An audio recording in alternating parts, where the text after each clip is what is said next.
All righty, let's see if everybody can hear me okay. And a good afternoon and blessings to all. Woman of Spirit says blessings to you all. And Bruno says, Vermont Quail, Bruno says hi. And Dawn S says, good morning, everyone.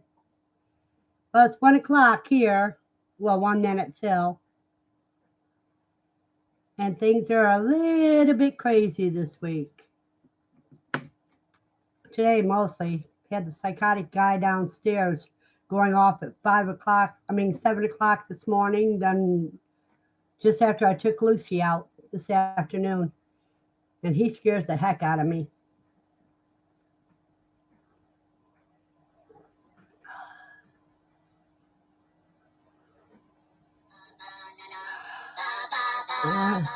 Ignore that. I don't know who it is.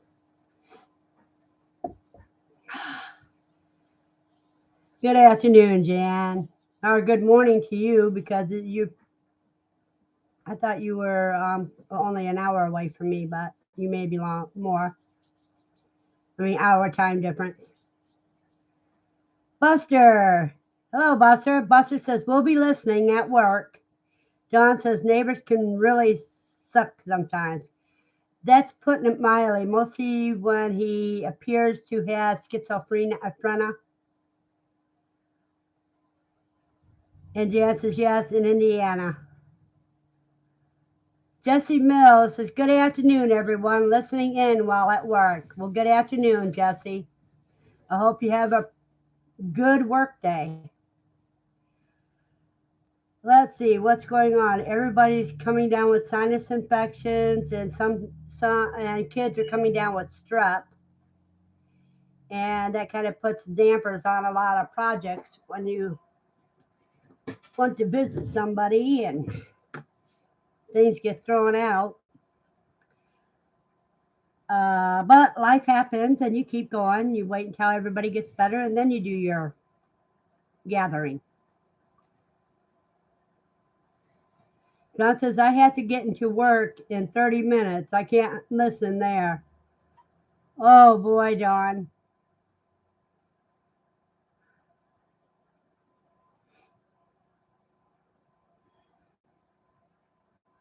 I forgot who it was that wanted the lunchtime one.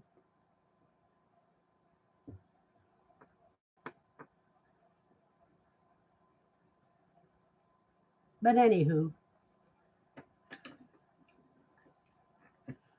let's see. I already told everybody Saturday what the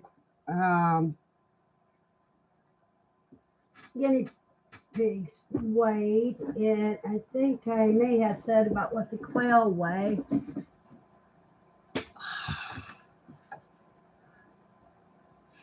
Yeah. The quail on the 31st, their average weight was 3.3 ounces. The smallest one was 2.1 ounce, and the biggest was 4.4 ounce. But their average is 3.3. John says, working around the house, I can listen. This week is doing their year-end and tax reports. Then I can have my normal life back. Yeah, in other words, when you have to go into work because of year-end and tax reports, that is a pain.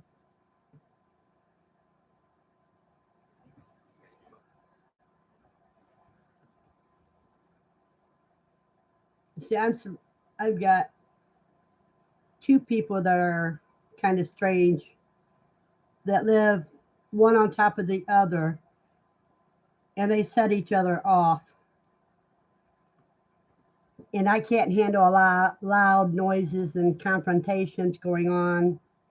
Even though I'm not involved, I can't stand the confrontation. So, Verna, you tell me to put the killer hen in with the rooster and give her a taste of her own medicine? They ended up getting along. I can't believe it. See, they would either kill each other or fight or love each other.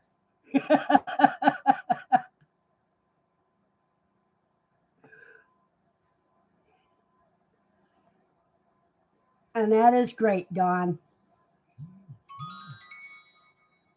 But later you can end up putting them as food or whatever.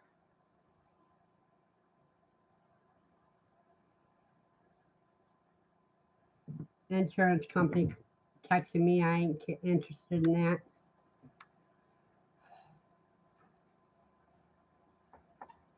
Because when they text, they want you to have tests I don't believe in. I know my body. I know when I'm sick and when I'm not. But anyhow,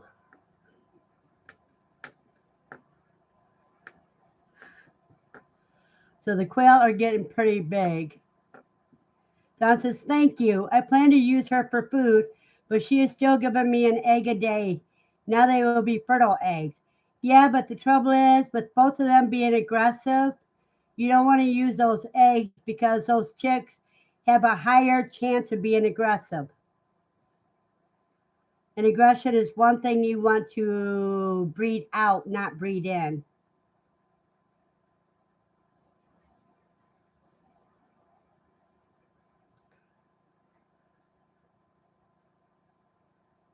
Unless you breed a week 7 eggs by themselves, just as a test subject for those birds. Hold on a second. This is the doctor's office.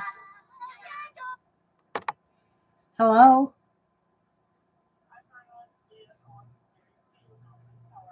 All right. What's up, Mary?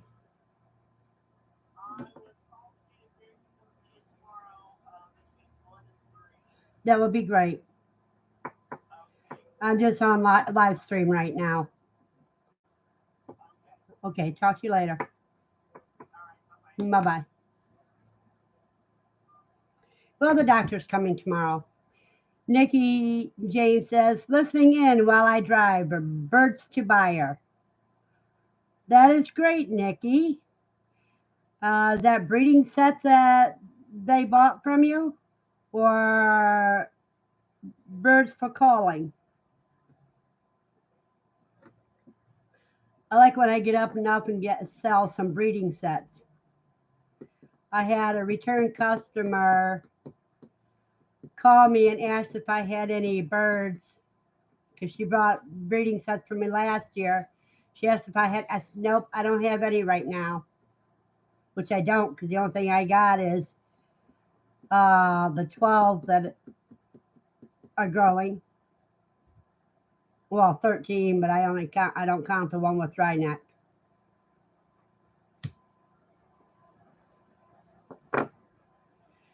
Because when she gets big enough to be a meal for Lucy, that's what she's going to be.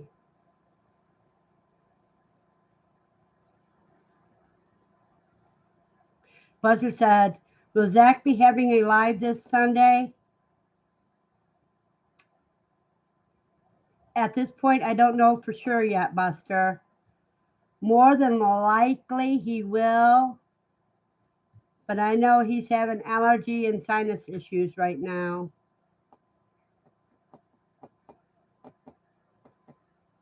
But I think with the medicines he's on, he'll probably be around Sunday.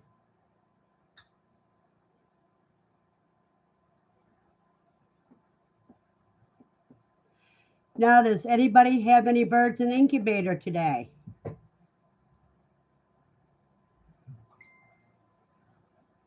I had to figure out what's wrong with my Hubivator. For being a new one, that one's giving me more problems than any other.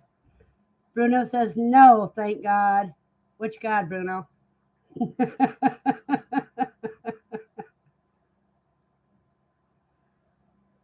I may end up building my own incubator. Stephanie says, good afternoon. Good afternoon, Stephanie. Do you hear all the noises this morning? John says, no incubator here until March 1st. It's too cold outside. Well, we got a cold front coming in tomorrow, but today it's already 60.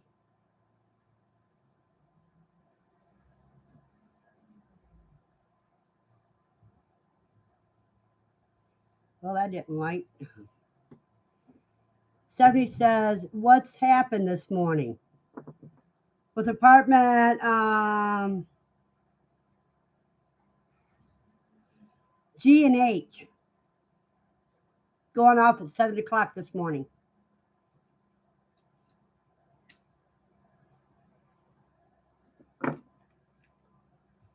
John said it was 70 yesterday and 41 today. Bruno says 60 must be nice. Cold 39 here. Yep, you're towards the east, aren't you, Bruno? And where's your wife? Where's Gail? And I know why Gidro's urban homestead isn't here, because they're both working.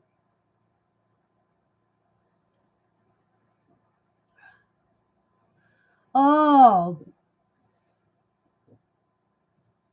Bruno, she just hasn't typed anything yet. Hi, Gail.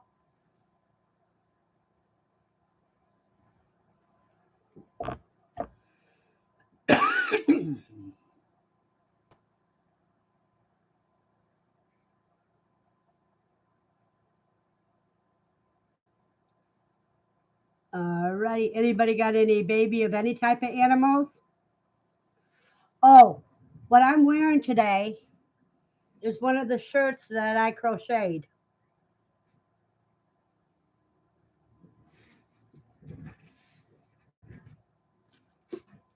See, that's one of the things about being self-sufficient.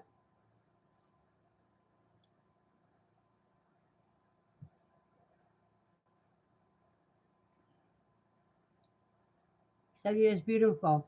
Gail says, hi, Verna. Hi, Gail.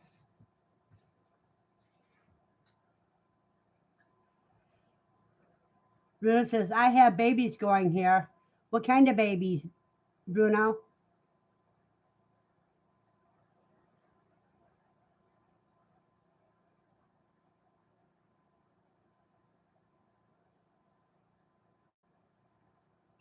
Only quail, okay. Jan says, very nice, Verna. Looks warm. Well, see, in the spring, it's kind of cool because it's crocheted. And if I don't have a t-shirt on, you can feel the air moving through it. But during cold weather, you put a t-shirt underneath it. And then it's like it makes you feel like you have a thermals underneath your clothes. I made my sister one of these, but I made hers a long sleeve, and she loves it.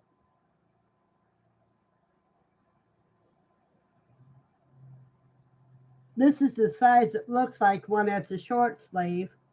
For the long sleeve, you just crochet farther down. Nikki says, eggs going in Friday. Oh, good luck and happy hatching. What kind of eggs? Are they going to be a mixed bunch or your own eggs, or did you order them?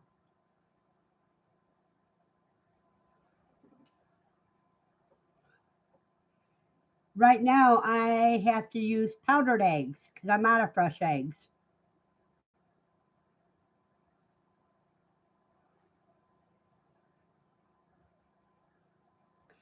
So when I make bread this afternoon, I have to open up the thing of powdered eggs. Since I need 60 grams of egg, I'll use 30 grams of powdered and 30 grams of water in the recipe.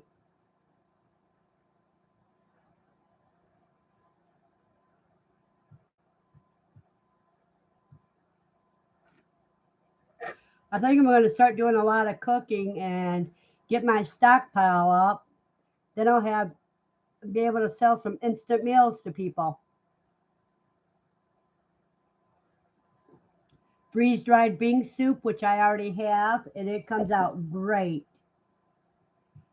And I even weighed it so I know the minimum amount of water you have to add to it and everything.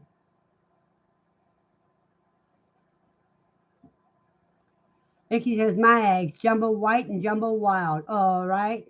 That's what I got. growing right now. They'll be 3 weeks old on Saturday.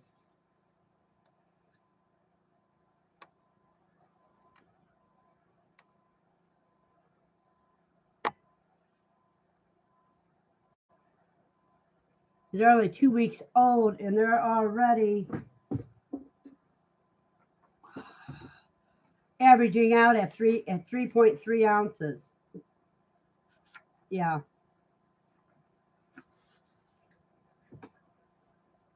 And I hear three different crows. The one with Rhineac is one of the males. The one that jumped out of my hand when it was a week old. Yeah. So that's a male and it's not going in. I had one jump out of the brooder today when I went to give him food and water. Yeah, but I caught that one very quickly. I don't know if it's him or her yet.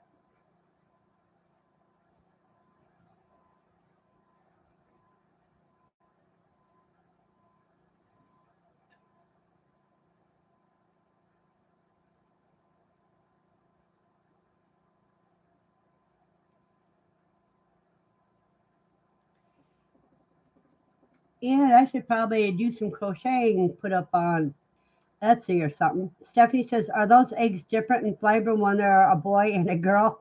No, Stephanie. The, even the meat doesn't taste different. The only difference is what's inside of the meat, whether they have uh, immature eggs or testes inside of them.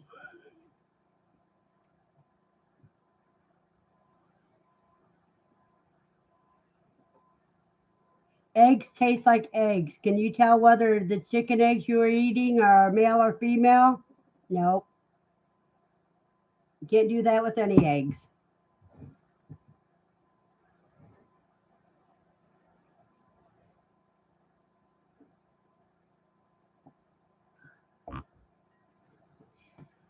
The Stephanie, the difference with quail eggs and chicken eggs, not only size, but quail eggs are healthier for you.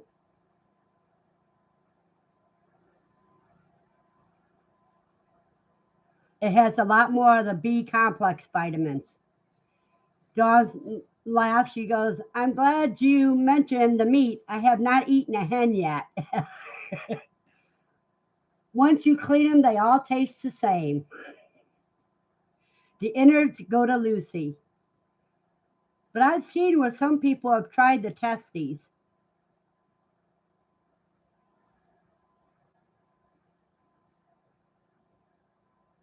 No, some people like Rocky Mountain oysters too, but I've never tried them.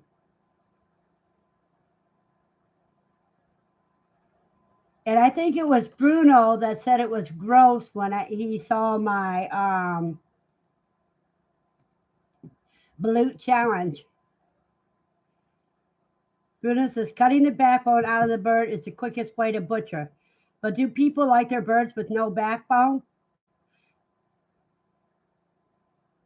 No, Bruno, you're wrong. It's your mind that says it's nasty. If you like Chinese egg drop soup, you would love balut eggs.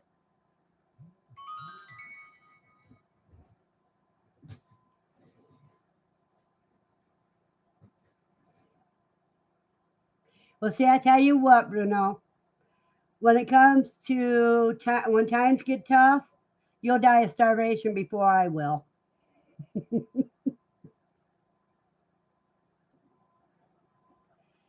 Because I'm not afraid to try new things.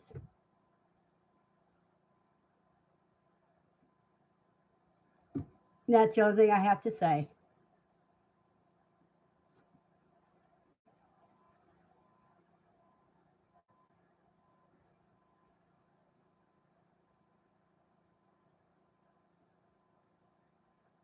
I'm not saying everybody should try it, but if times gets bad, you're liable to try anything when you get hungry enough.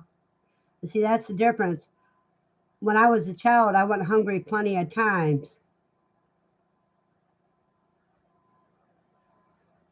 And so I know the importance of trying things that seem gross to you, but getting a mindset that you have to try it once because, like they say, you don't know until you try it whether you like it or not. And that rule of three, it takes 3 bites before you can tell for sure whether you like something or not.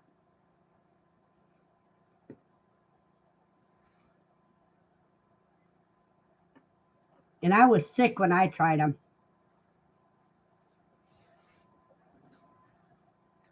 So it was a wonder I could even eat three. I was so sick.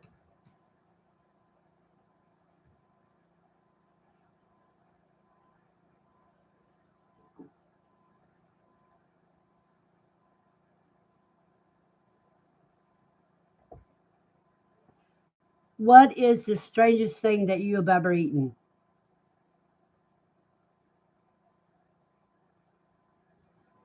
I don't know what Bruno says. I will do blowouts for other. Okay, ballots. You're saying you'll do a balut for others, but you won't do it yourself.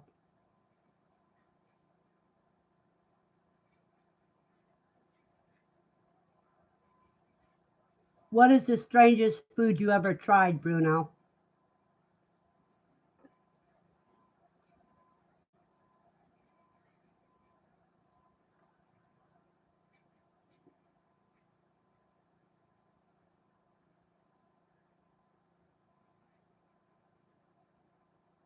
Tripe was the craziest thing you've ever tried. Tripe is just stomach lining.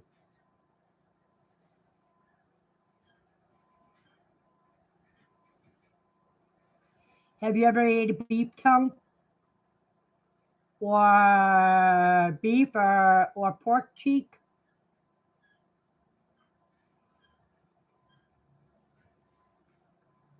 Have you ever eaten pig's feet? Have you ever eaten muskrat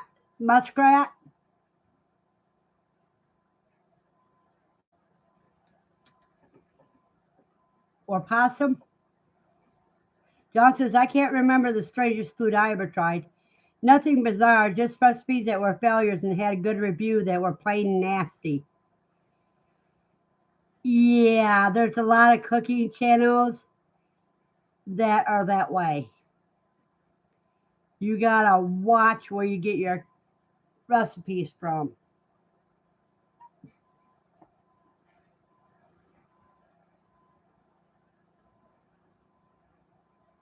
I've got to get my kitchen organized so that I can do the candied ginger for everybody.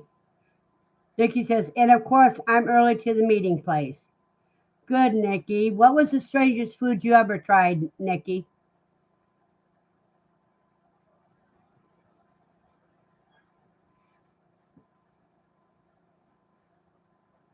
Bruno and Gail, do you like liver?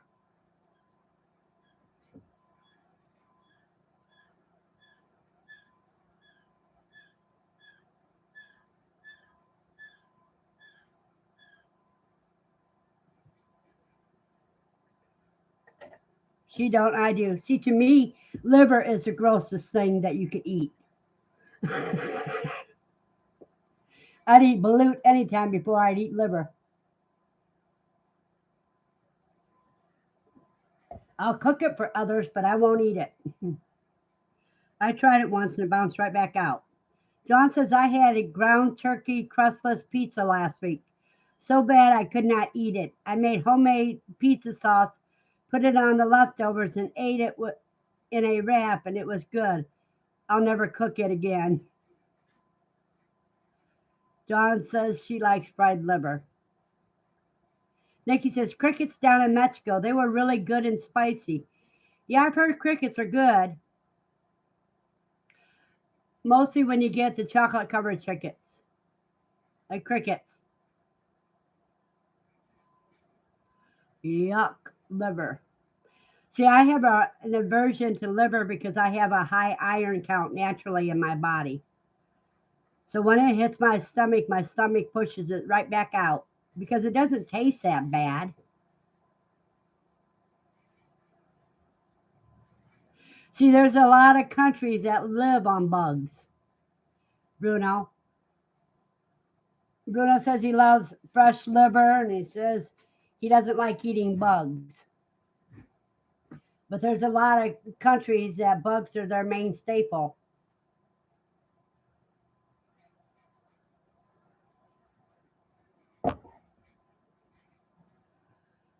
So, every country takes what they can.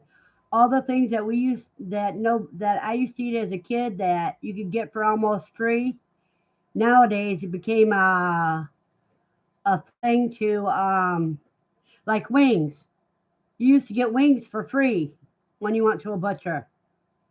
Nowadays, they're the highest priced part of the chicken.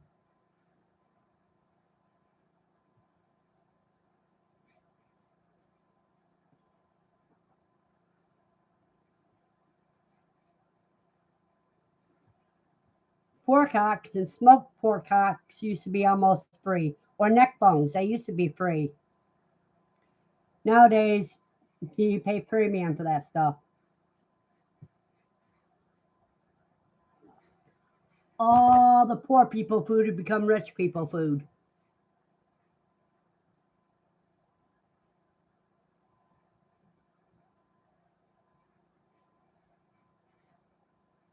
And like I say it this way, if you fry it, then dip it in chocolate, nothing beats chocolate.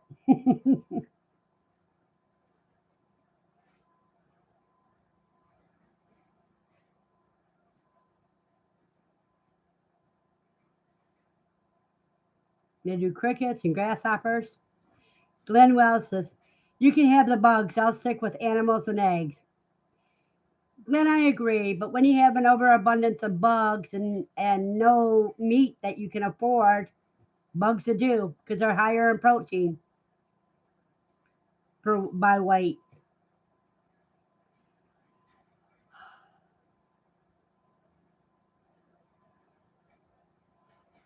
You guys look at the price in the grocery store lately?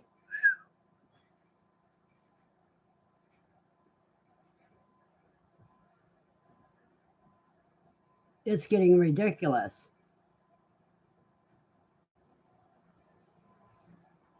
$8 to $10 for garbage hamburger, 80/20. 70 says, yep, almost $6 for a dozen of eggs. I got powdered eggs. Nah, nah, nah, boo, boo. I don't have to pay that price.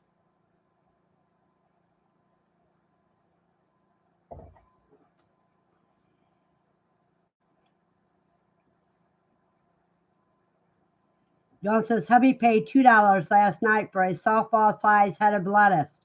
He refused to eat my hydroponic lettuce. Hey, Dawn, speaking of that, my hydroponic lettuce, I got one that big, and the other one's just starting to come up through the plug. I put three in there, and one is already has other leaves besides the beginning leaf.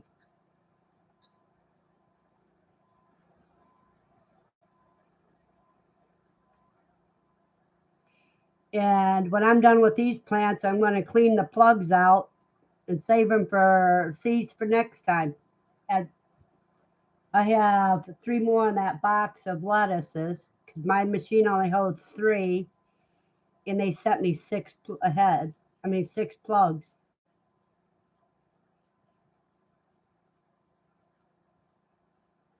Yeah, he wants all that chemical induced stuff instead of the natural stuff that is good for you.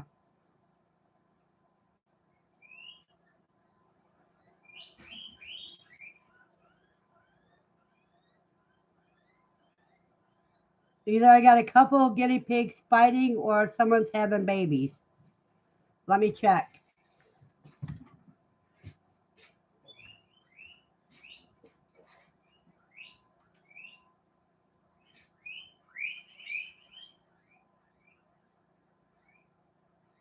woman wants to have a baby.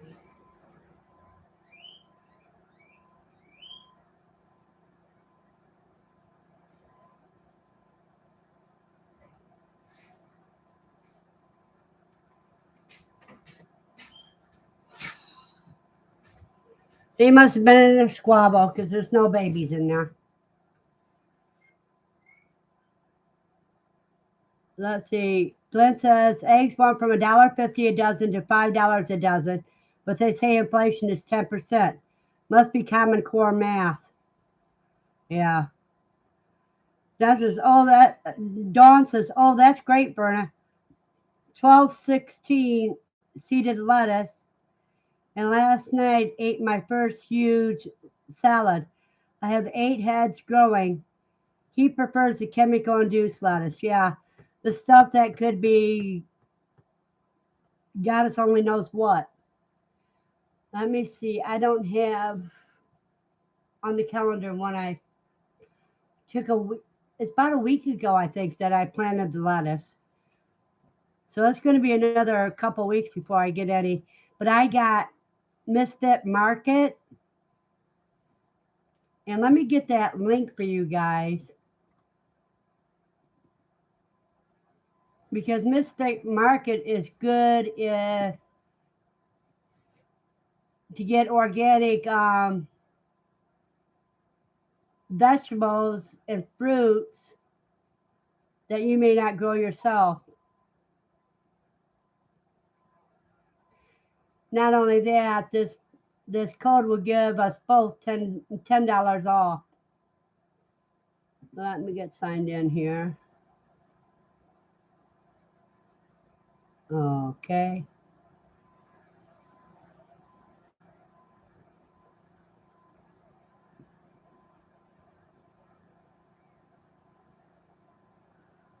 Okay.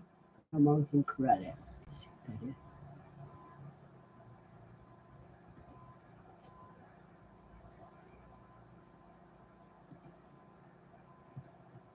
Let me see.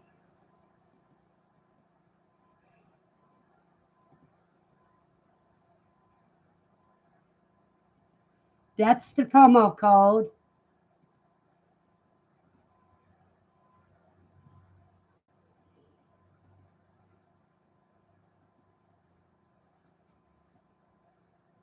And here is where you use it at.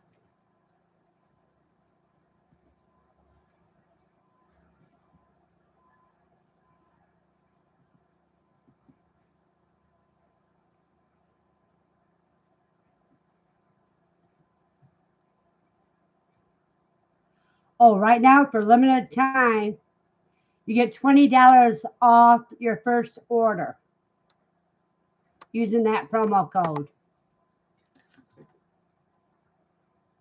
Otherwise, it's $10 off. So they're giving you twice the amount.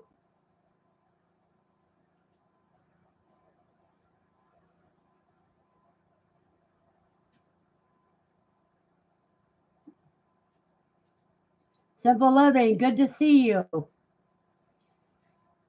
Yeah, that's great. Mostly for me because I can't grow all the stuff I want. And what I don't want to eat, I give to the animals. Except for I accidentally let a pineapple go moldy. But I'll get one next week. I'll have delivery tomorrow on my Misfit. Maybe I should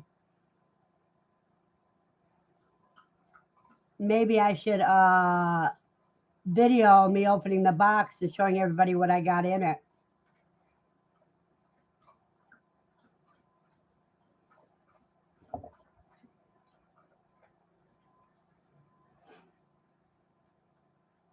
Yeah, Glenn, she may like it because you can decide whether you want the regular stuff or if you want the organic.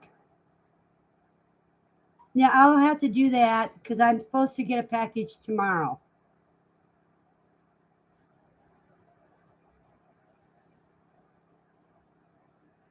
And tomorrow is also the day that Jenna's birthday present arrives. Because she's got birthday in about a week and a half.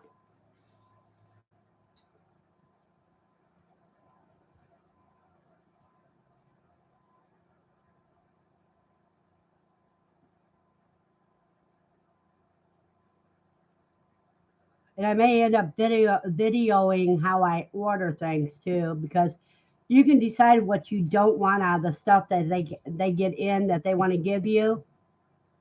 You can decide what you don't want, if you want more of something, and look and see what else they have available. Nikki says, I love the idea of seeing what you got. Yeah, that'd be, and it comes in a big box.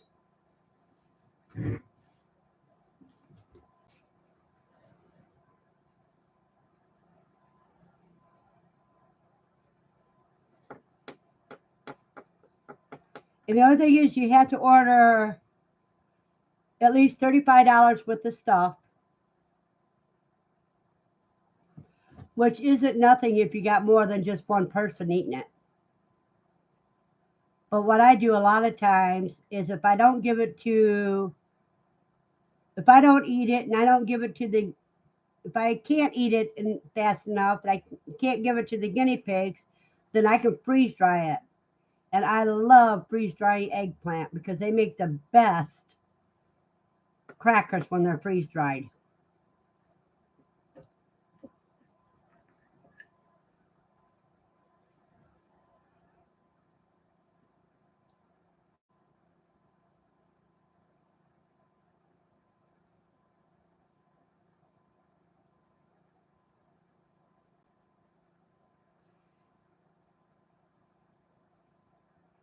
And if your things are,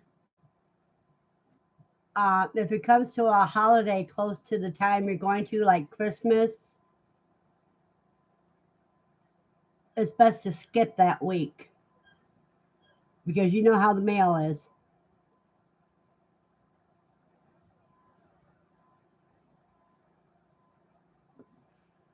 Bruno says eggplant is nasty. How could you do that to your body? Bruno, raw eggplant freeze dried is not nasty. It has a very mild taste and it's crisp like a cracker and it's great to use as a cracker. I mean, you're getting a cracker that big around and you can do 2 layers of it on one tray of the freeze dryer.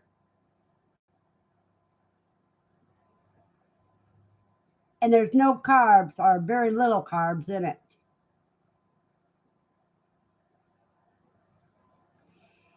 And when you have a tomato cracker, when you bite into it, it tastes just like a fresh picked tomato. If you didn't blanch it first, it tastes just like a fresh picked tomato, and you put whatever you want on top of it.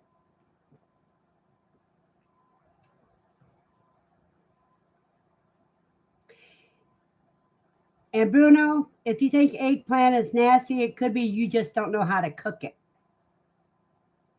If you cook it like they do in the Middle East, or most people do, yeah, I agree, it's nasty. But when it's raw, it is good. Because eggplant will take on the flavor of whatever you're cooking it with.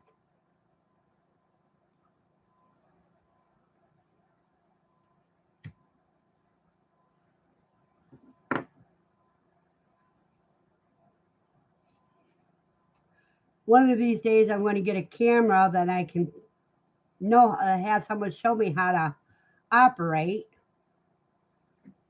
and be able to take better videos.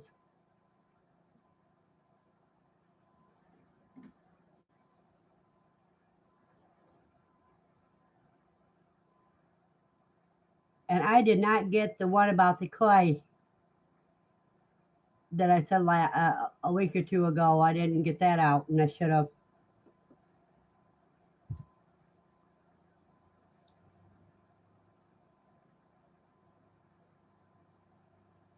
But you know, when you're not a picky eater, You don't have to worry about going hungry.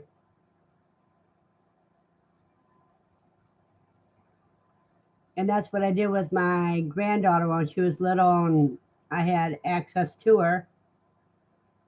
I would have her help me in the kitchen, and she would be eating whatever we were slicing so that she knew what that the food was good. And when you get a child enthused on learning how to cook and just helping you in the kitchen, that makes them open up their mind to being able to try new things.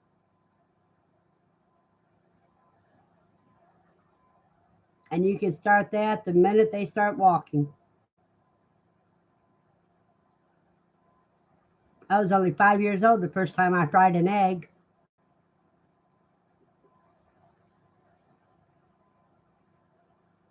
Glenn says Vermont Quail needs to get some adult supervision up in that place. Nikki says I tried growing eggplant last year. Hubby curled his nose, but like most things last year, the heat got to them. I will try again this year, and hubby just gonna learn what's good for him. LOL, he said. He don't think he has ever tried it. Um, I tell you one variety that you can get that he might like, and that's the smaller ones.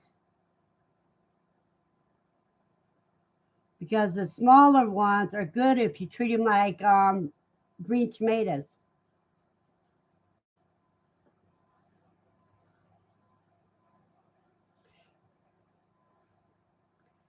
Nikki says, I haven't had it since I was a kid. You know, and your taste buds change every 7 years.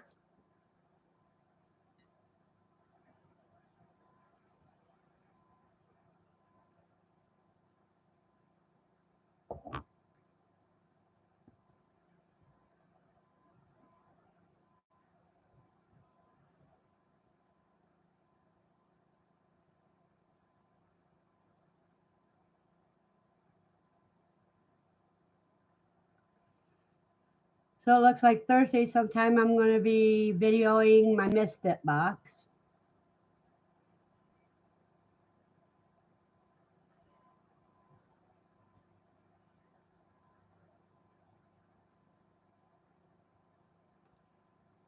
And I do have a video of the quail in their brooder box.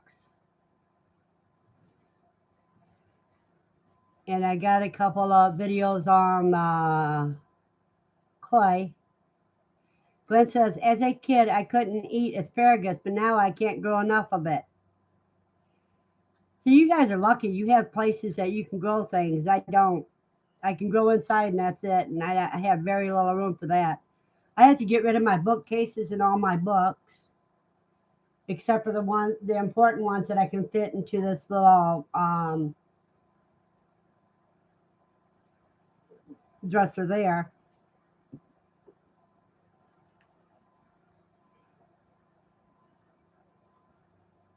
About the only thing I couldn't eat or wouldn't eat when I was a kid was liver.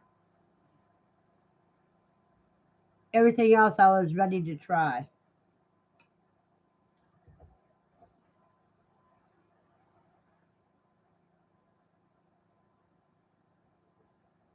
But I found out one recipe that my belated husband and my kids loved. As you know about a lot of people do liver and onions, but try doing liver and mushrooms. That they love liver and mushrooms.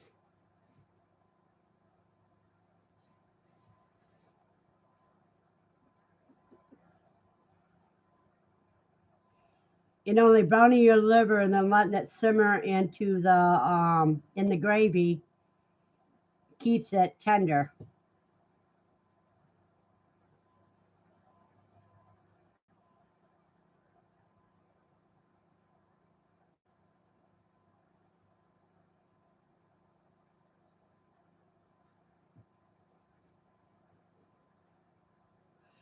Well, Bruno, when you process your quail, you should keep your quail livers out for you if you like liver so much. Liver's only good for you if you have an iron deficiency. Jan says, I really like liver and onion gravy. And Bruno says he does keep the quail livers. Jan, if you like mushrooms, try replacing the onions with mushrooms and still make the gravy after the mushrooms become tender.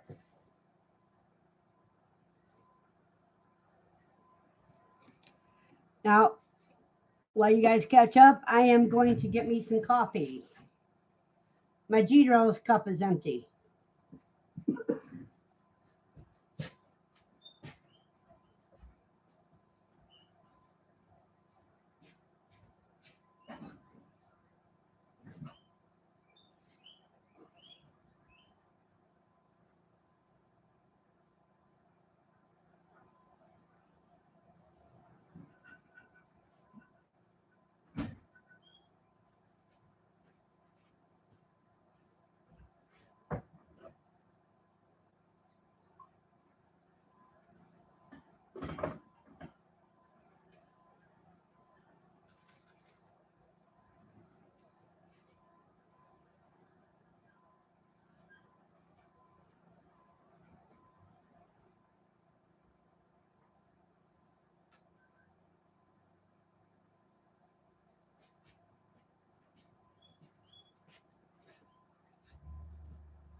Okay, now where we go? Somebody says, can you scramble a few quail eggs for me? The only quail eggs I have right now, Stephanie, are powdered quail eggs. And sure, come on up after 3 o'clock. I mean, after I take Lucy for, yeah, after 3 o'clock, after I take Lucy for her walk. Jan says, I like mushrooms. I'll have to try that next time I cook liver. Yeah, you'll find out it still tastes great because you use the mushrooms in the gravy. Glenn says, I simmer liver in gravy and cook onions and mushrooms and butter on the side, then spoon them over the liver when I plate. Yeah, I cooked liver and mushrooms first, set them to the side, then I put the liver in that pan and cook it up. Then I make the gravy and dump the onions and mushrooms into the gravy. Bruno says cornmeal and flour roll liver in it is the best way to cook it. Well, we used a little flour, I think, when I did it. It's been so many years. It's been about, my husband died in 2004. So that's how long it's been since it's been longer than that since I've cooked it.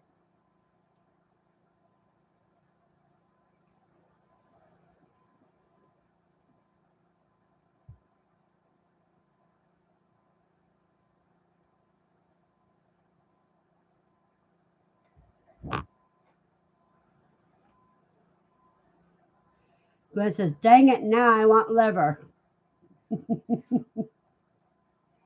If I was to cook it, it has to be in warm weather where I can air out the apartment.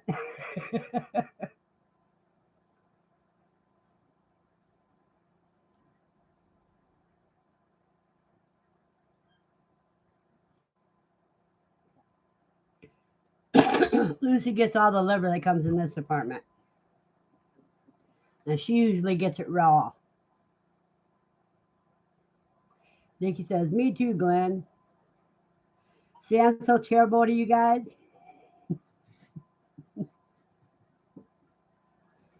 I miss that. Nikki says, if you like mushrooms, then you would like pumpkin blossoms. Yummy. Sounds good. Stephanie asks, do the eggs ever go bad when kept out of the refrigerator? Yes, they more than likely they will dry up because shells are porous. But I put mine in the refrigerator most of the time.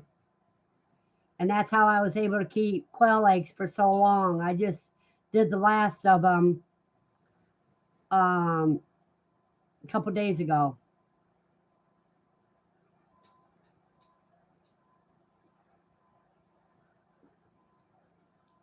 I think it was Sunday. And now the only thing I've got left is the powdered eggs, which were all fresh eggs that I freeze dried. You can keep them out of the refrigerator for a couple of weeks, Stephanie. But if you put them in the refrigerator, they'll last a couple of months. And when you want to make sure that they're all fresh, you do the water test. And mine were what? At least 2 months old in the refrigerator.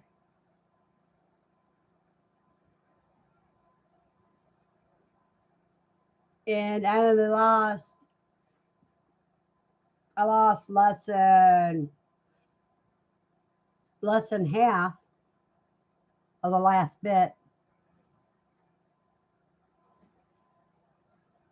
Bruno asked, "Do you have someone you get quail eggs from, Verna?" Ah, I used to get my eggs from. I usually get my eggs from my shire.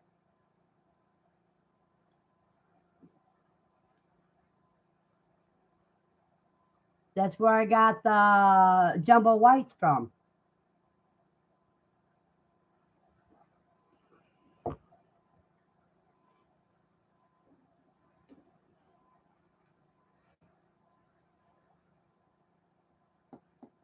And Bruno says, oh, you're that close. Cool. Yeah, I am only 15 minutes away.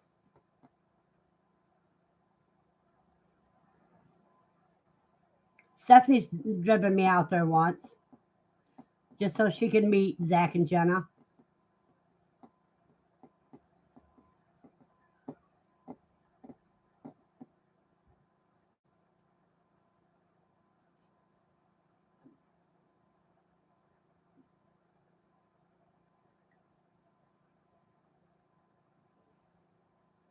Yeah, I tried when I first started in quail. I tried the rust um before I found out about Zach. And then when I found out about Zach, and then found out he was local, I went crazy, and I've been crazy ever since. So I've tried other places, and nobody was guaranteeing their eggs. If you had a bad hatch rate, they figured it was your problem. Half the time you didn't get what you ordered.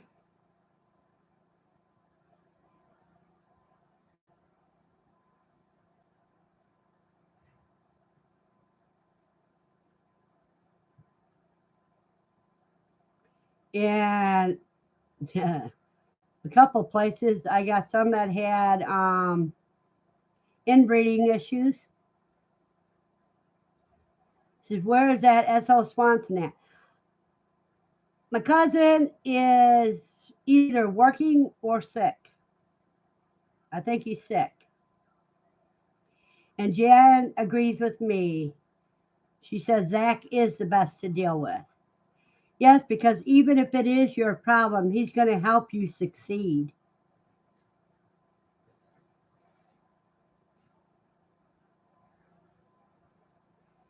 And I'm going to have to take my hubabator apart. I guess I can use the little giant for now, but my hubabator is giving me problems. I knew when I put the eggs in that the fan sounded funny, but it wasn't the fan. Bruno says, okay, hope he gets better. We here are really sick. Yeah, everybody in the country, I think, is getting sick. I mean, Zach's been dealing with what I've been dealing with, and that's the ear infection and sinuses, but I deal with that most of the time.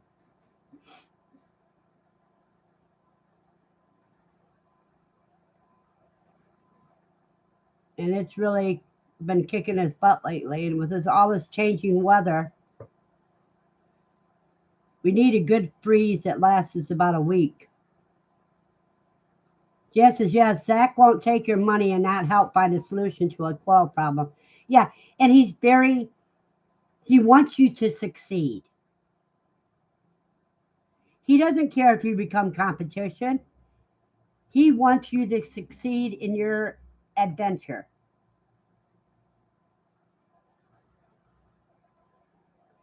He wants you to reach your goals.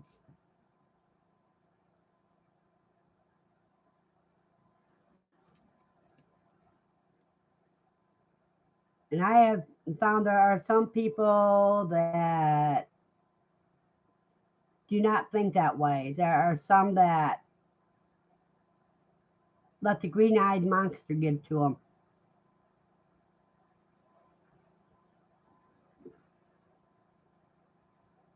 Or greed gets to them. And those two are two things that are negative aspects you shouldn't have.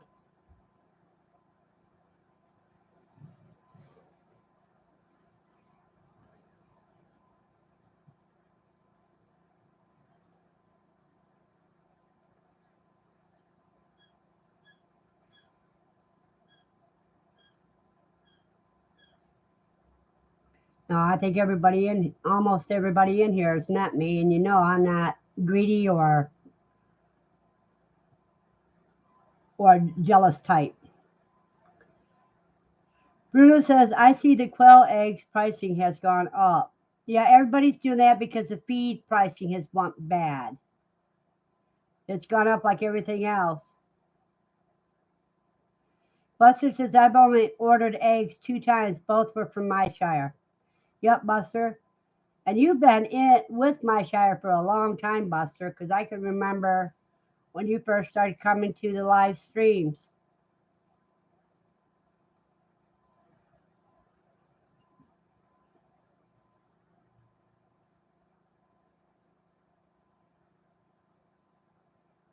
Bruno says, the feed price makes me sicker. Tell me about it. For the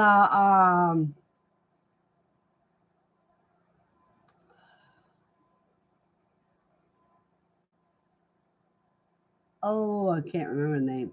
Just man, I got to go look at the name. I can see the package, but I can't read the name.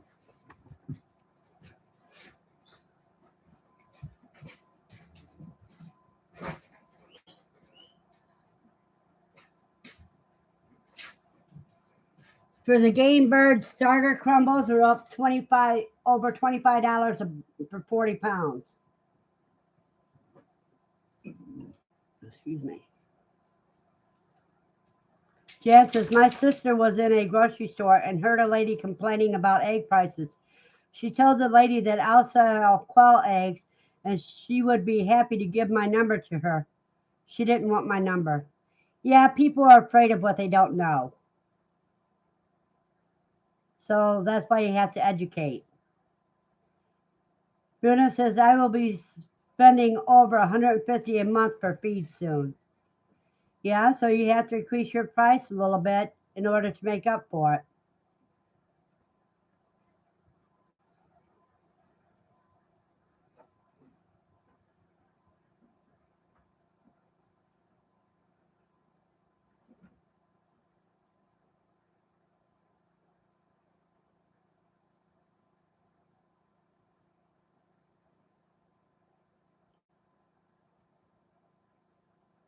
And that's what causes a lot of people that's dealing with animals and selling from their farm. That's what's triggering their price increases because the feed went up so much.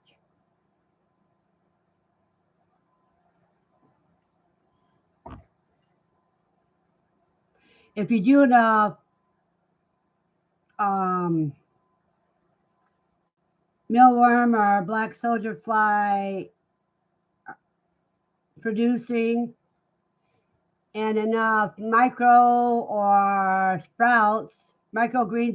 sprouts, you can get your field your feed bill in half. Bruno says, crazy greed. I agree, Bruno. Buster says, pickled quail eggs are great. Yeah, they are great. I knew what you meant when you left the bell out, Bruno. Stephanie says, how often do you have to feed them? Stephanie, you can't let their food dish get empty, or they'll start attacking each other.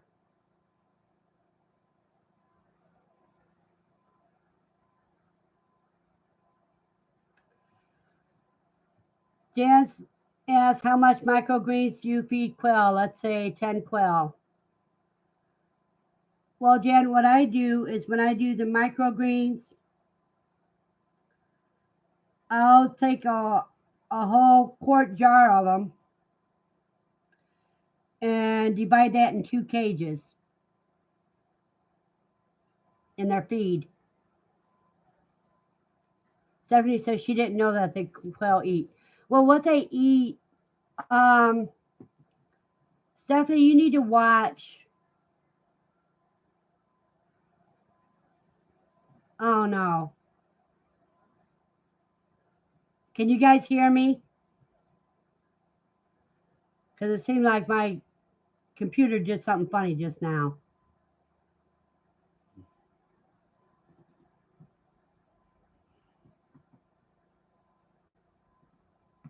Let me see.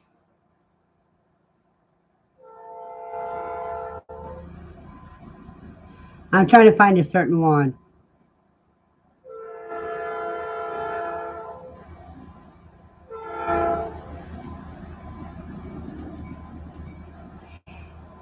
There you go. You need to watch this one about how many for eggs. And everybody say they hear me well. Okay. My computer just freaked me out because I went to open up a file and it blinked at me. And that whole bottom of the screen disappeared and then it came back up.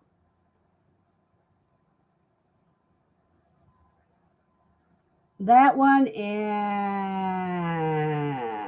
this one, all about feed.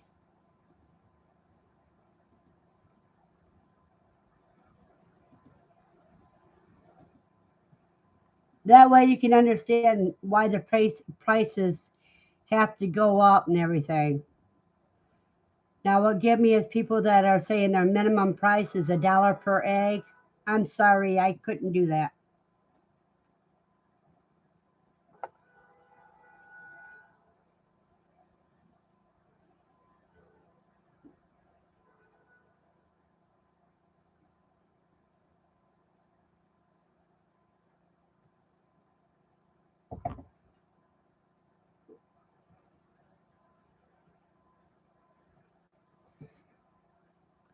Oh, Stephanie, I got a couple hard boiled eggs up here that I did Sunday and they're still good. I just remembered them so I can eat some. If you want to come up and try a hard boiled egg.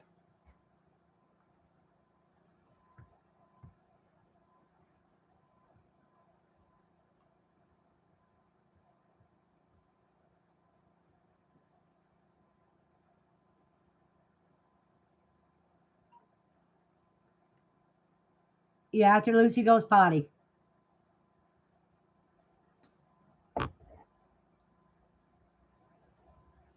Oh,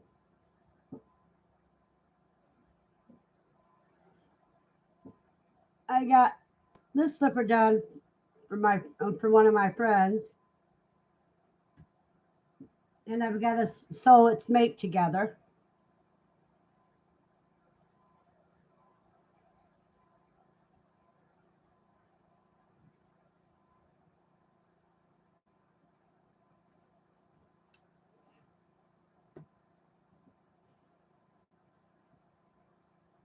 I got 5 other pairs that I have to deliver to my shire.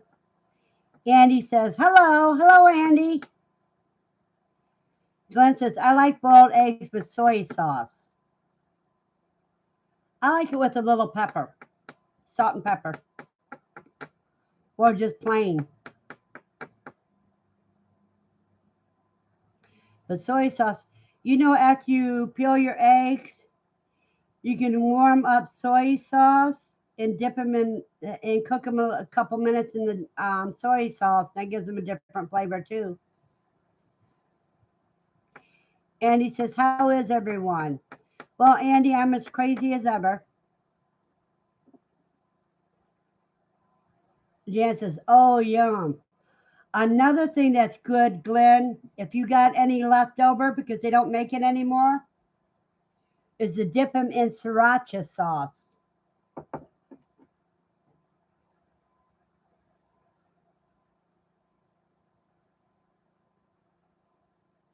And he says, "That's good, Verna. Keeps you happy." Somebody says, "Who sauce?" Sriracha sauce. It's a Chinese hot sauce. But it's not being made anymore, but I still got some in the refrigerator, and it never goes bad.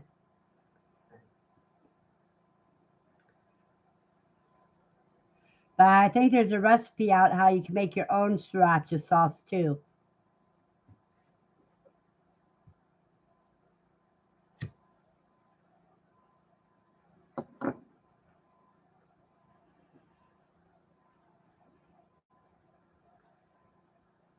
I don't know if you heard, Andy, if you've seen it in the post on Facebook or not, but the quail are averaging 3.3 ounces. Andy said, "That's the green hot stuff." No, Andy, it's red. No, not on Facebook. Okay, just a minute. Let me go get my bottle.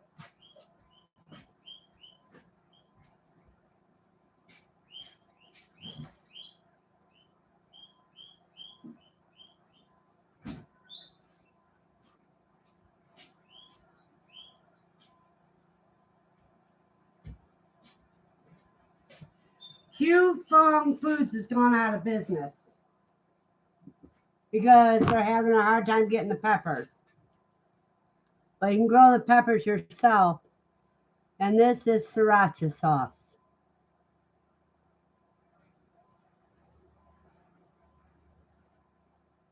Welcome back, Nikki. And it says, "Oh, yeah, wasabi is the green stuff." And Andy, most of the wasabi powder and canned wasabi you get in the States is not actually wasabi. The only way you can guarantee that it's wasabi is if you make your own from growing your own. Glenn said, "Woman in Spirit says, now I need to get a recipe to make my own." I agree. If I find it, Andy, Jan, if I find it, let me write a note here.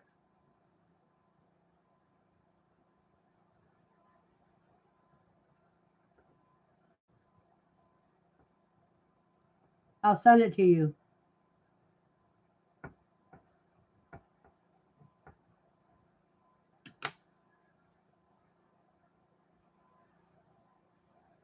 Glenn says, my wife was telling me about boiled quail eggs dipped in batter and deep fried on skewers.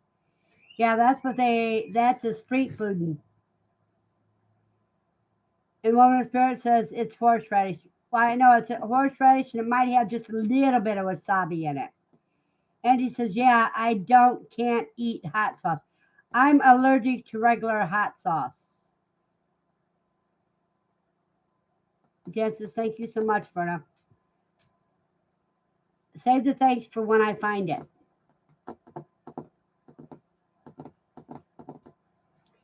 Let me see if I can find it here.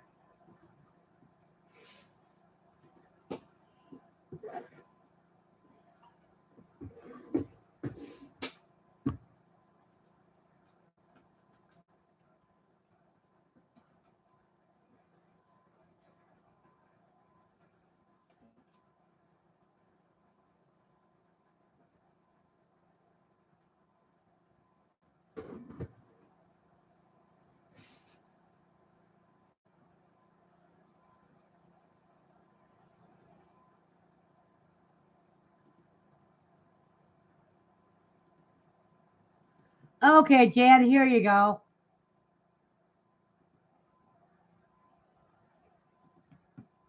There's a few recipes there.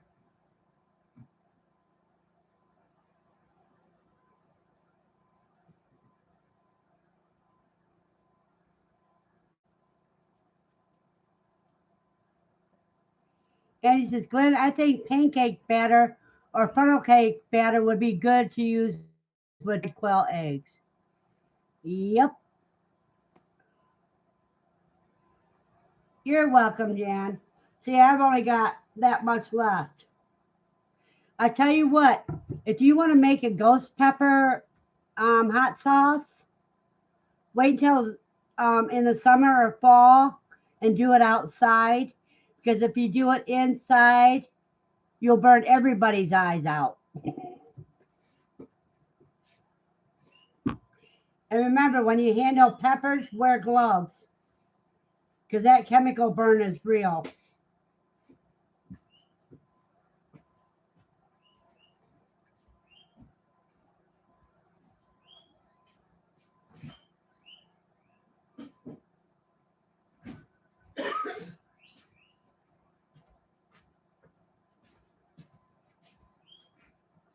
I found that out when I was pickling jalapenos and habaneros. I ended up having to go to the hospital with burns on my hands.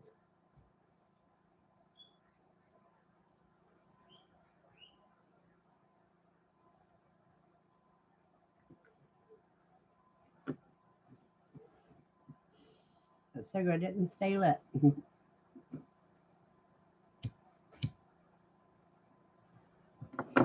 Has anybody started anything new for self sufficiency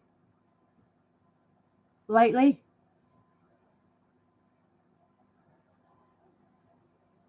And it says, yep, chemical burns are real and hurt.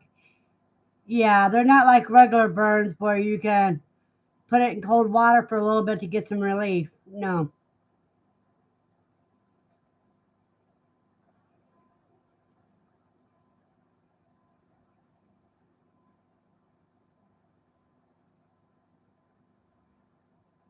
I got the burns treated, came back, got on my way back home. I got some gloves and finished up the canning I had to do because I was making salsa, pickled jalapenos with a habanero in each jar.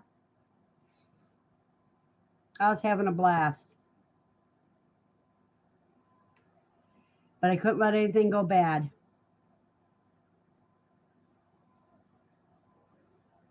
Glenn says 60 more quails scheduled for freezer this coming weekend. That is great, Glenn. I got a whole bunch. I got some beef tallow that I need. I mean, beef fat that I need to make into tallow in the freezer. And I got a whole bunch of foods I have to cook because each time I cook, what I don't eat right then, the rest goes in the freeze dryer for packaging. Andy says, yes, I understand that. Jan says, yes, I picked up a load of free oak wood. It will be practicing bread recipes outside. Oak ash for the garden. Yeah, oak being a hardwood, it burns longer, doesn't it?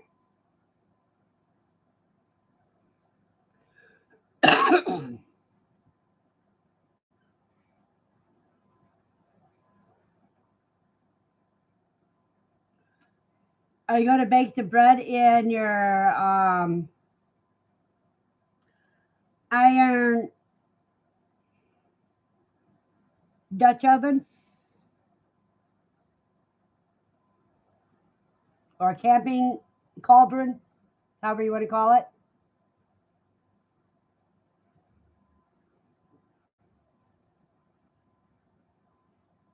Yeah, cast iron pot with a lid. Yeah, we usually call those Dutch ovens or cauldrons. And he says the fully burned stuff, I think it's called. Biochar. Yeah. In other words, charcoal.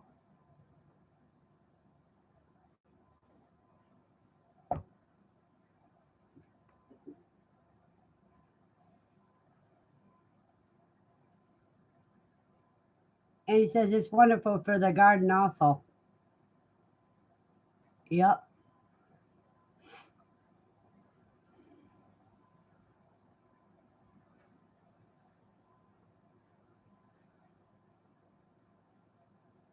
I don't have half the cast iron I used to have.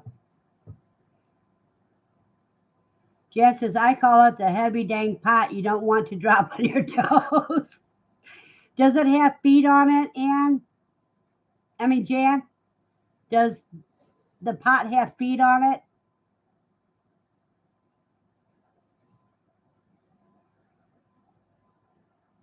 Three little prongs about that long? Yeah, it's a three-legged pot. Okay. And the lid, you put the coals on the lid too.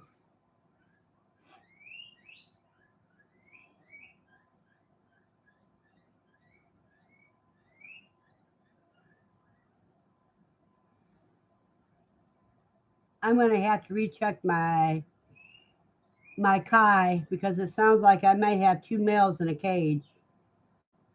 So one of those three might be another male. And he says, I need to start to add some new stuff to my garden pots. They're only about half full again this year. Andy, what you're in Missouri, aren't you?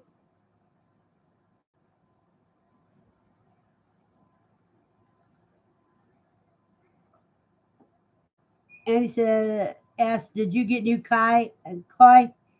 Verna, no, not yet. Yeah, you're in Missouri. So you got at least another month before you can start planting. But you do have to, you can start your starts anytime now.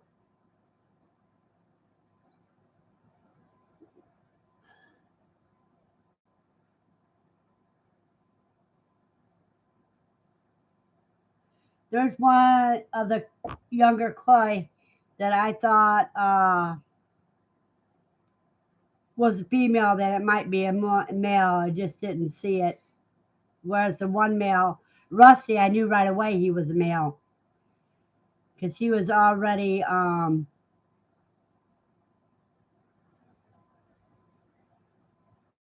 I could see his male parts easy. Jan's in southern Indiana. She's starting her seeds now. Yeah, a lot of people around here, well, up where I'm from in northern Ohio, don't start it until February 2nd on Groundhog Day. And he says, I got to build the dirt, soil up, scraps, poop, and that kind of stuff to get ready to plant.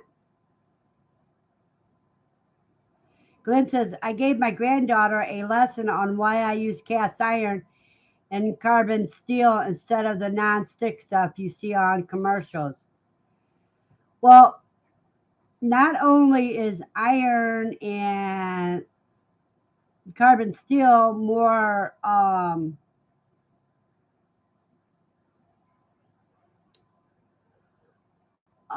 non-stick if you treat it right.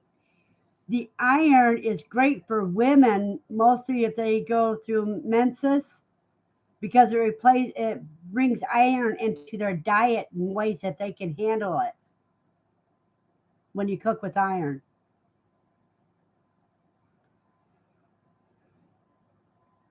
Jan says, I only use cast iron and stainless steel. Well, I have a couple of cheap ceramic coated skillets. I have two iron skillets, and I have stainless steel pans. Stephanie says, in reference to me coming up, let's choose another day, sis. Well, you know my number. You know how to get a hold of me. Another day, I won't have hard boiled eggs.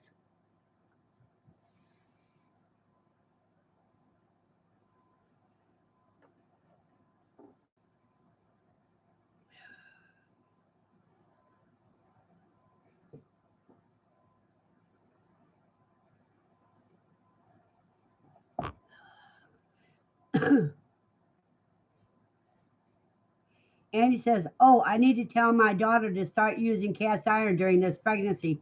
Her iron is very low." Yes, use the iron pan, skillets, iron griddles, iron pots. The cast iron is great for her. I mean, fry your potatoes in iron. I have a certain iron skillet that is supposed to be for either pancakes or eggs, and only pancakes and eggs. And that's my small iron skillet.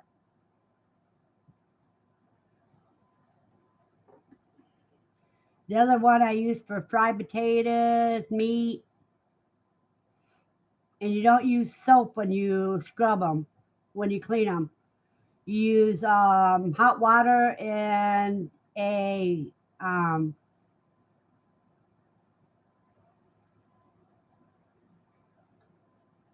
steel wool. And Jan says, Andy, that's why people would work long, hard hours. They cooked in cast iron.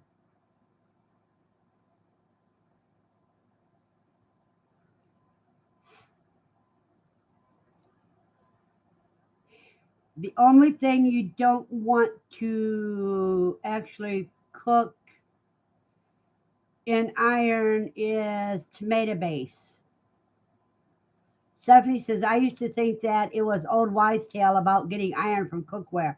No, it's not. My doctor told me. Andy says, I have a glass top stove, so I don't use cast iron on it. It scratches the top badly.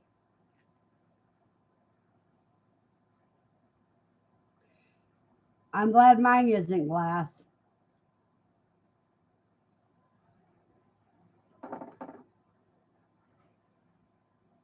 Mine is one of those cheap ones with the coils.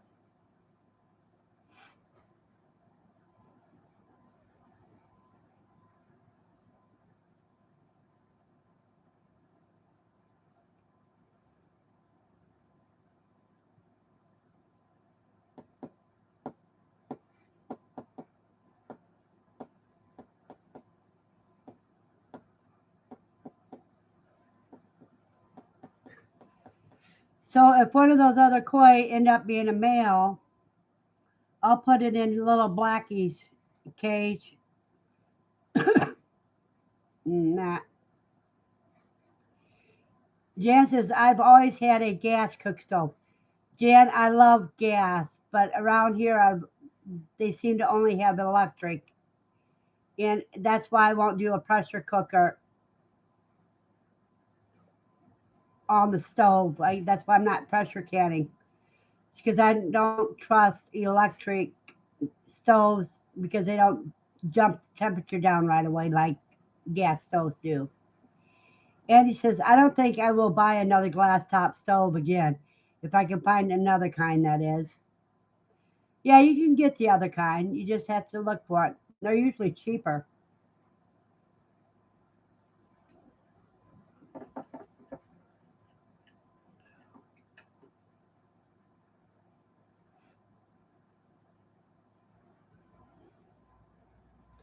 You know what I'm going to do this summer?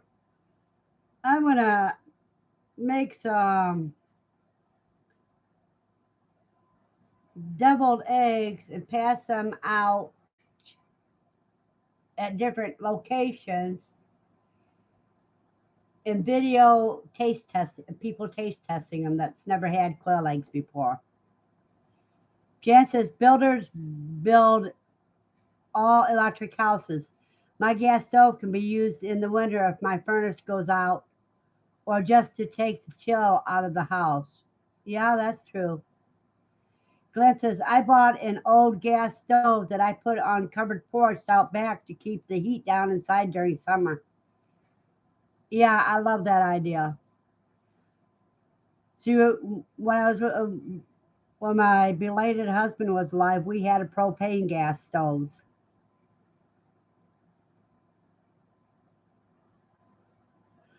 and we had an extra stove out in the garage.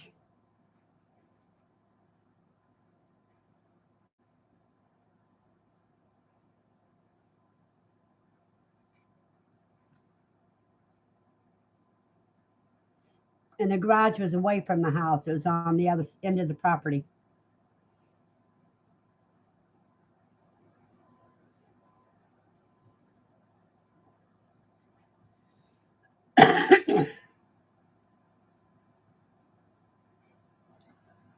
Oh well, people, we've got 20 minutes left because I got to cut this off at 2:45 today.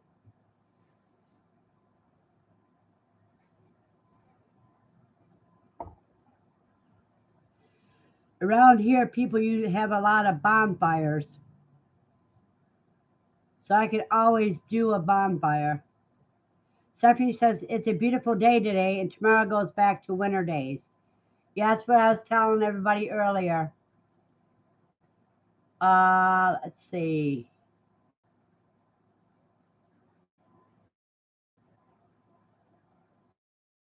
I'll be 40, 37, Saturday 42, and Sunday 46.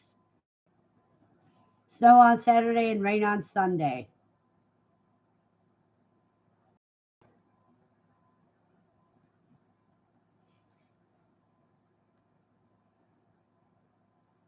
Jan says, blessings to everyone. Have to run. Blessings, Jan. And have a wonder-filled day.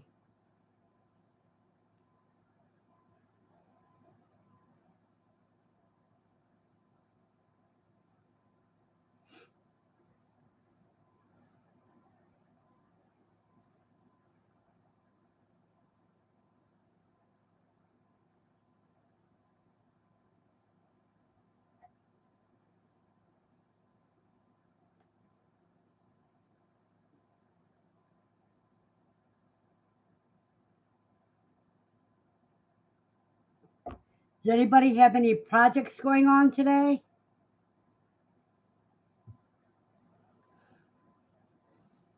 I have to get my kitchen done, and then I have to go and clean cages out in the animal room.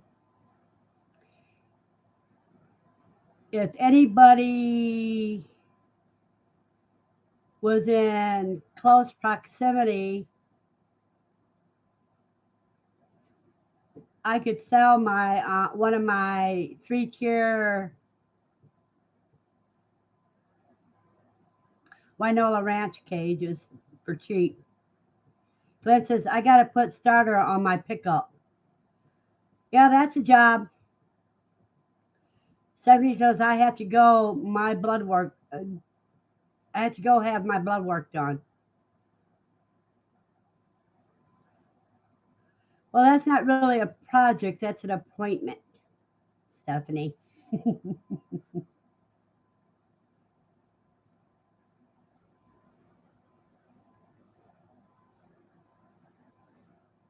Yeah, I think I'm going to cut down and go with one 3-tier cage and one breeder cage.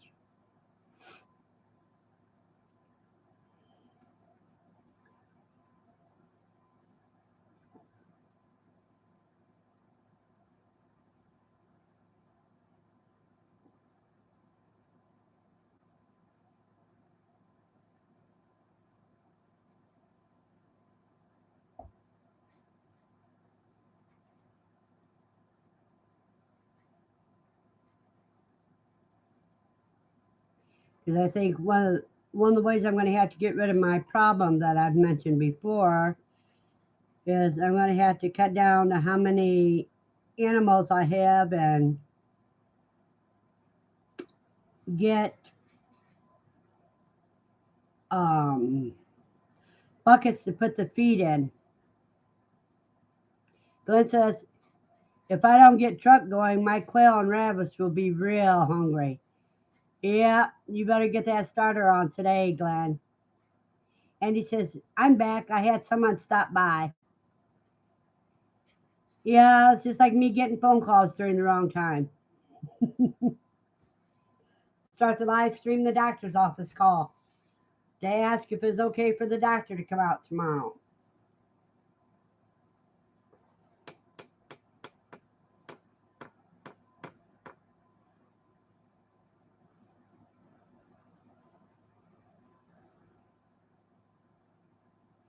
But it seems like my phone don't ring till I get on live stream. Then I'm getting texts or phone calls all the time. And he says, "Yeah, LOL, yep, that happens." It's just like your kids don't want nothing to have to, don't want anything to do with you until you get on the phone. Glenn says, "Stay safe, everyone. I got to run. Have a blessed day, Glenn. And get that started on."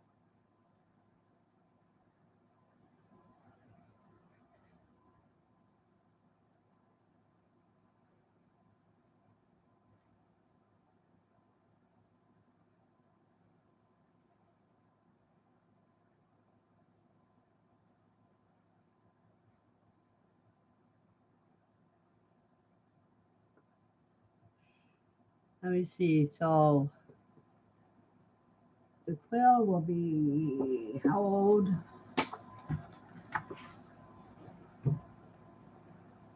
November 30th. When I set up. December 17th, they started hatching. So I can take them off a heat next week. I may do it before that because as many feathers they got, their head feathers are coming in already. My kids always call me the first 5 minutes when I call my dad. Then they say, "You're always on the phone with him." Yep, whenever it's an important call, that's when they want your attention.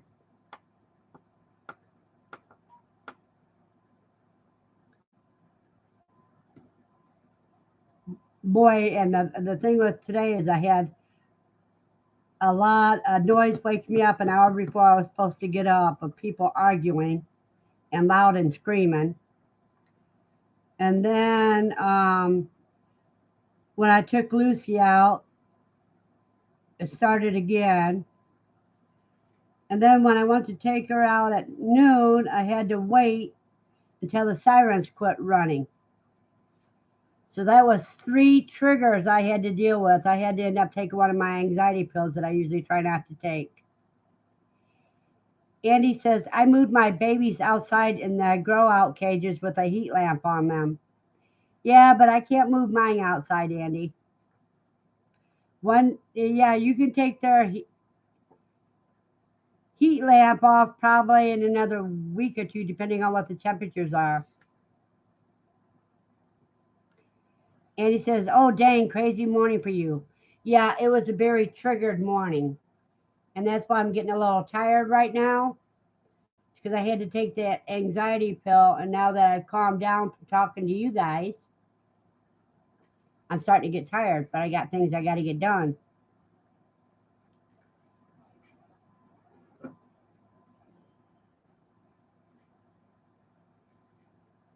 See, when I went to QuailCon, I had those anxiety pills and I didn't have to take any of them. I was so proud of myself, I didn't need them.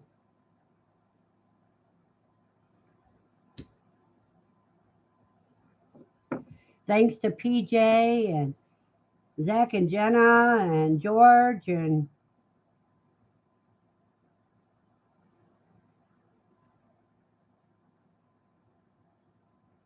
he says, "I just couldn't handle them in the small brooder cages I had them in. They kept outgrowing them way too fast." Yeah, it's like my jumbo whites. I mean, they went from 10 grams when they first hatched to 41 grams at a week go, no, almost 42 grams average, which is a little over an ounce. And now they're over 3 ounces.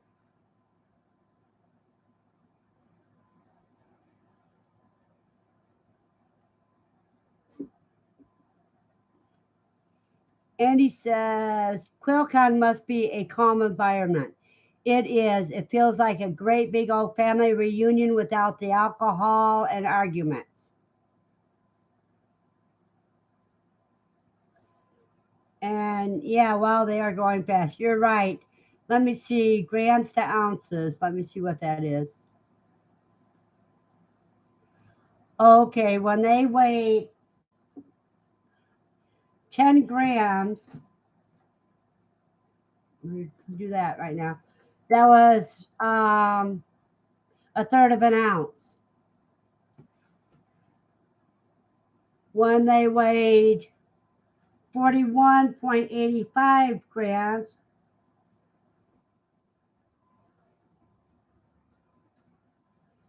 that made him 1.5 ounces.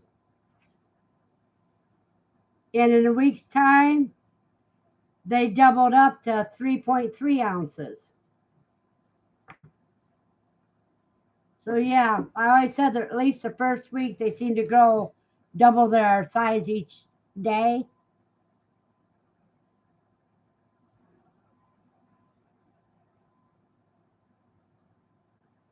But now they're just about doubling their size each week. See, this Saturday, they will be 3 weeks old, and that's when it's really going to get interesting. And he says, I started with one cage, then by week one, I moved them into 2 cages, but they outgrew them again in a week. I just didn't want to do 4 cages. Well, Andy, the thing is, for the first 3 weeks, you can have 6 quail per square foot. When they turn 3 weeks old, that's when you drop down to 3 quail per square foot.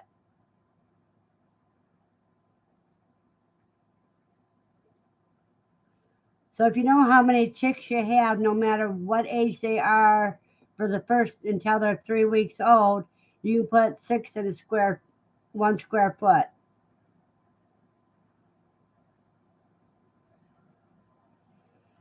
And he says, mine are feathering out so fast the day after I move them outside. Well, mine were totally. Let me read my notes here. The 21st, they were getting their wing feathers. They were born on the 17th, or hatched on the 17th. 4 days later, they were getting their wing feathers. On the 26th, they had most of their white feathers over their bodies. So that's 10 days. And now they're getting their head feathers. So that means I can move them without heat in a few days.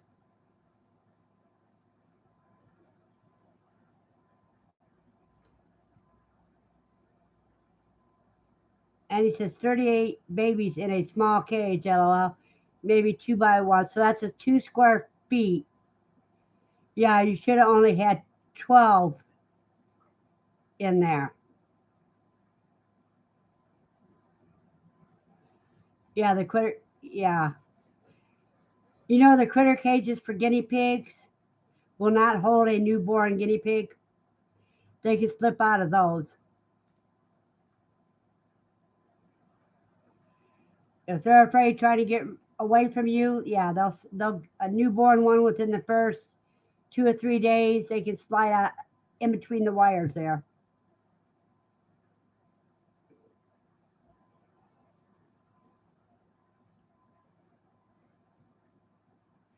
Bruno laughs. If you put 3 or 4 quail per 1 foot square, have to pound them in with a hammer.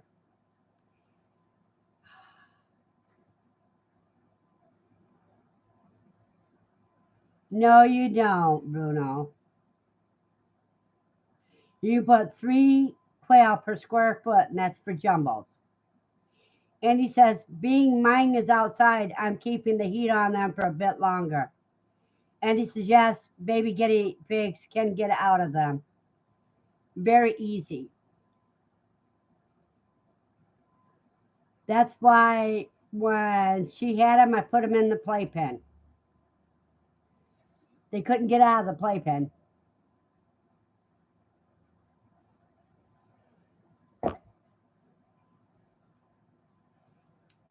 And when I had a hard time catching them, I just stepped into the center of the playpen. That way I can reach them no matter where they went.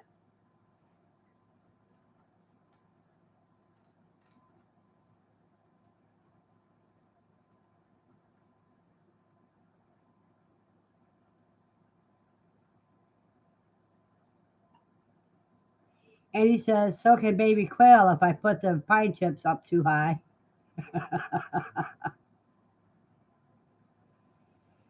Well, you can get a piece of,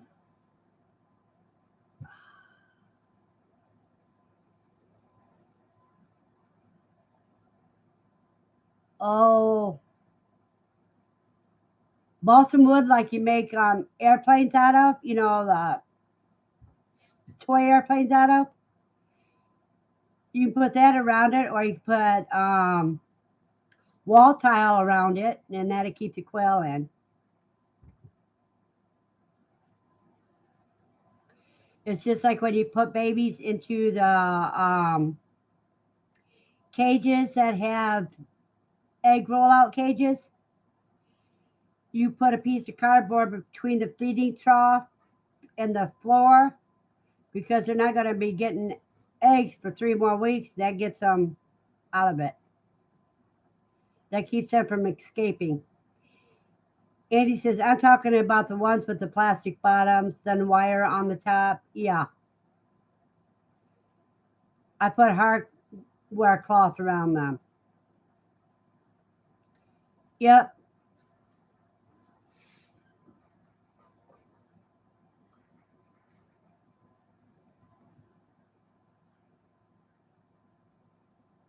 I need to put a little. I figured out what to do about the guinea pigs to keep them from going potty outside their cage.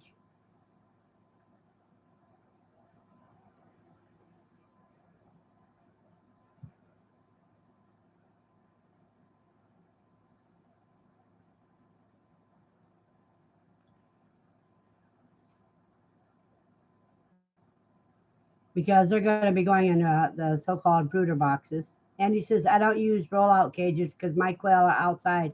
I'm afraid something would reach in through it. Well, if you use the Wynala Ranch one that was inspired by my shire, you could use that outside because it has a cover that covers food and the egg rollouts. Or you can do like you can get the cages from Dale's Quails, and he has a cover that goes on top of the egg rollout, so nothing can get in. Let me get Dale's Quails uh,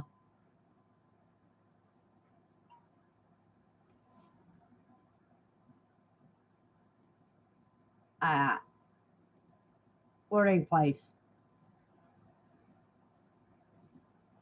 What he has is kits.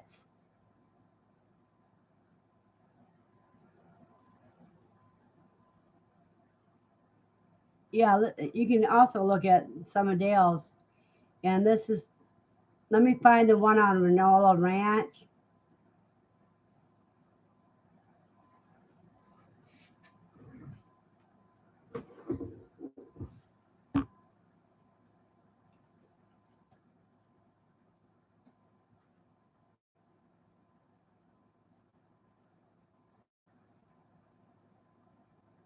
Oh, that's not it.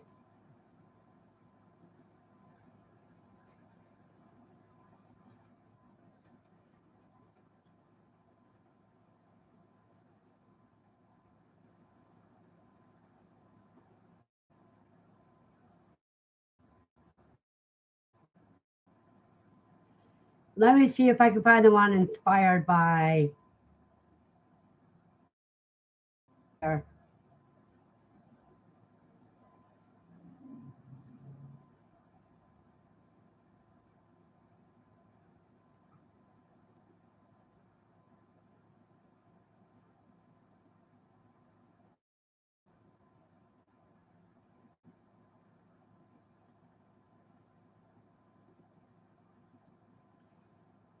Here you go.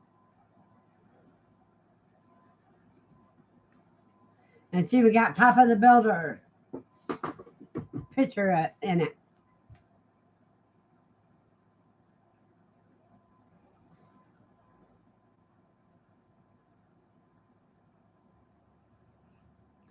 My pleasure. That's what I do.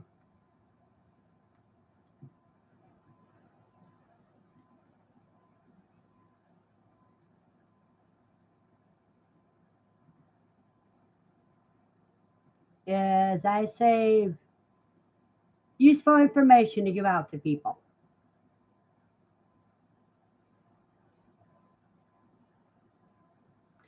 No, you can look at Dale's and you can look at Wynola Ranch, and you might do something in between both of them.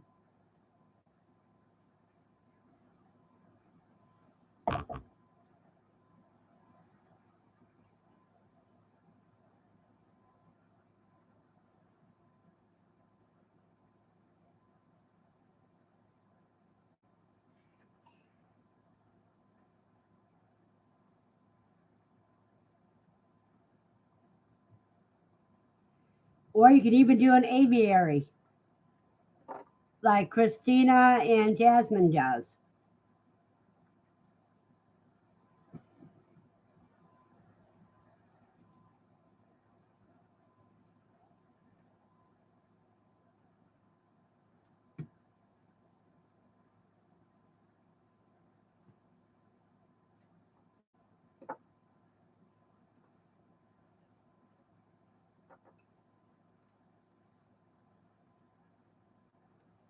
And he says, no yard left for that, LOL.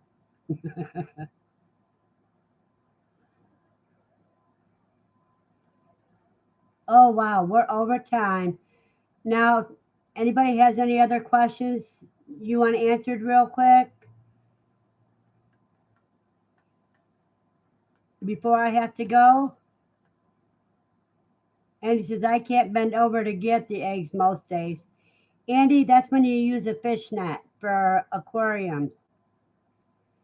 And he says, did you make what you're wearing? Yeah, I crocheted this all myself. It starts off at the top and you work it on down.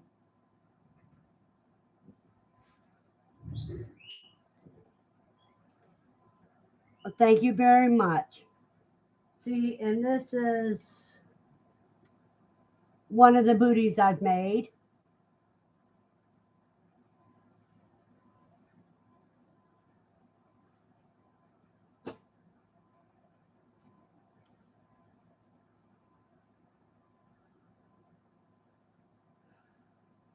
And I've already showed everybody the blanket that I crocheted before.